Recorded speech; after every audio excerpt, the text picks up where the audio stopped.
I don't know about you, but I've had some good bosses and I've had some not so good bosses. I have had guys that, man, if I don't work for them ever again, that's cool, no problem. Not going to be sad about that. I've had other people that I have worked with that I was like, man, that was not enough time. I learned so much from them. I was so encouraged by what they said and what they did.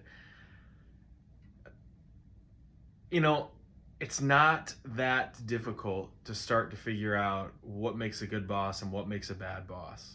And it doesn't necessarily come down to the details of do you start at 6 or do you start at 6:30? Do you work until 12:30 for lunch, or do you it comes down to a lot of different things, but one of the overarching things that I notice from good bosses as opposed to bad ones, and this can apply to good coaches or parenting or anyone who has some sort of authority over you, is how do they interact with you through that position of authority?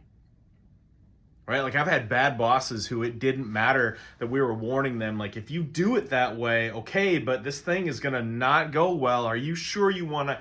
It didn't matter. You couldn't tell them anything. Right? They weren't encouraging. They weren't willing to listen. They weren't humble.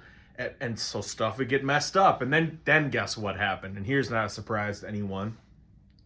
Something goes bad.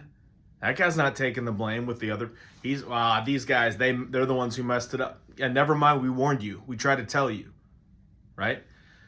But I've had really good bosses that leverage their position. They listen, they collaborate, they encourage.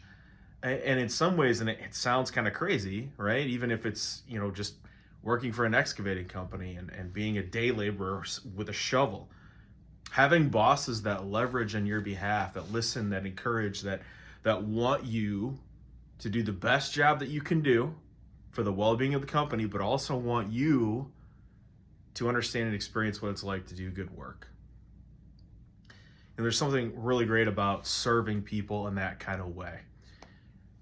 And we get this as a model from Christ himself.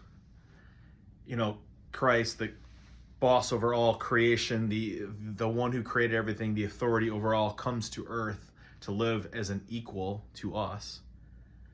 And then in a conversation with his disciples who are wondering about who gets to have the authority over them, which of the disciples is going to be the top dog or the top two, they get to order everyone around. And Jesus just says to them, listen, if you want to be great, you have to serve others. And then he talks about himself and he says, essentially, I didn't come here that you could serve me. I came here to serve you and to give my life. And that's how Christ lived. That was the purpose of his life, his death, and his resurrection. There's something really wonderful in thinking about that if Christ himself, if the person with the ultimate authority, power, and influence could come and live in such a way, how can I live in relationship with the people that I have some authority over? Whether it's my kids, it's employees, it's whatever it might be. How do I serve those around me?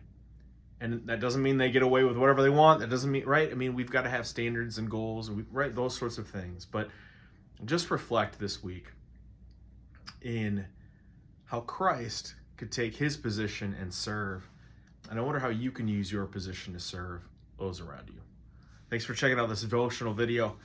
Pray that you're doing well. And until we see each other again, God's peace to you.